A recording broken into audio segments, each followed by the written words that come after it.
এই আমি কখনোই আর্লি মর্নিং ঘুম থেকে উঠতে পারি নাই। কলেজ লাইফের পর থেকে আর সে আমি এখন ঘুম থেকে উঠি অনেক ভোরে 6টায় অ্যালার্মে, নয়তো এমনিতেই ঘুম ভেঙে যায়, কারণ আমি মা। আমি যত মর্নিং এ উঠবো আমার বাচ্চাটাকে আমি তত প্রেসার কেয়ার দিয়ে স্কুলে পাঠাতে পারবো, যাতে স্কুলে ওর কষ্ট না হয়। হঠাৎ করে কেন জানি গত পরশু দিন জয়নের স্কুলে যাওয়ার আগে একটা ছবি তুলি। পরে ভাবলাম আমি তো কখনো এরকম ছবি তুলি না, আজ কেন হঠাৎ করে তুললাম। আচ্ছা আমি তো মা, আচ্ছা এমন কি হতে পারে এটা আমাদের শেষ ছবি, বা আরো অনেক খারাপ চিন্তা আমার মাথায় আসে। আমি মাঝে মাঝে খুব নর্মাল একটা বিষয় নিয়েও খুব টেনশন করি, বলতে পারেন একরকম মেন্টাল ডিসঅর্ডার আছে আমার। যাই হোক, পরে খুব কষ্টে নিজেকে বোঝাই যেটা আমার মনের দুশ্চিন্তা, কিন্তু আজ একদিন পরে হঠাৎ করে কিভাবে মিলে গেল। আমার সাথে না হলেও এরকম নিছক চিন্তাগুলো আজ বাস্তবে কিভাবে রূপ নিল। তাদের ছবিগুলো তো স্মৃতি হয়ে থেকে গেল।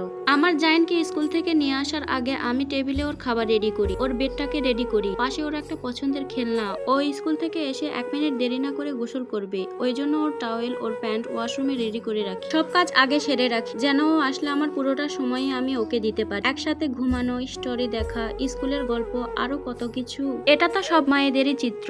আমি কখনোই আমার ছেলেকে রান্নাঘরে আসতে দেই না, কারণ ও বাচ্চা। ওর পছন্দের কিছু রান্না করার সময় ওকে কোলে থেকে দূর থেকে দেখায়, যাতে ওর তাপ না লাগে। ওকে খাবার দেওয়ার আগে কতবার যে চেক করি গরম আছে কিনা, যেন আমার বাবার মুখে গরম না লাগে। কত যত্নে গড়া ভালোবাসার সন্তান, যে সন্তানকে 1 মিনিট চোখের আড়াল করি না। সেই সন্তানকে স্কুলে দিয়ে ঘন্টার পর ঘন্টা অপেক্ষা করি, ভালো কিছু আশা একদিন ও বড় হবে।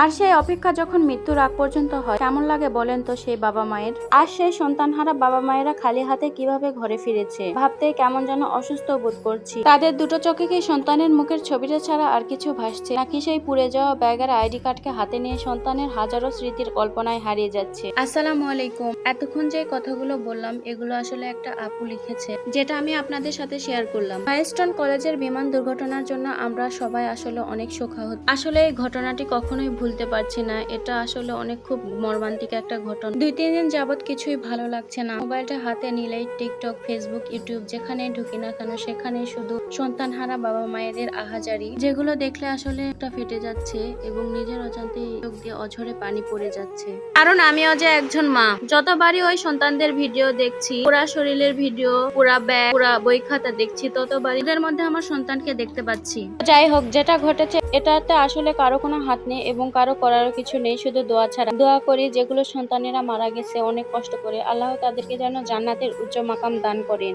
আর যারা আহত হয়ে আছে তারা যেন খুব তাড়াতাড়ি সুস্থ হয়ে যায়। যেসব মা বাবারা সন্তান হারিয়েছে, আল্লাহ তাআলা তাদেরকে ধৈর্য ধরার তৌফিক দান করুন। তাদের সন্তানেরা এক একটা জান্নাতের ফুল হয়ে গেছে।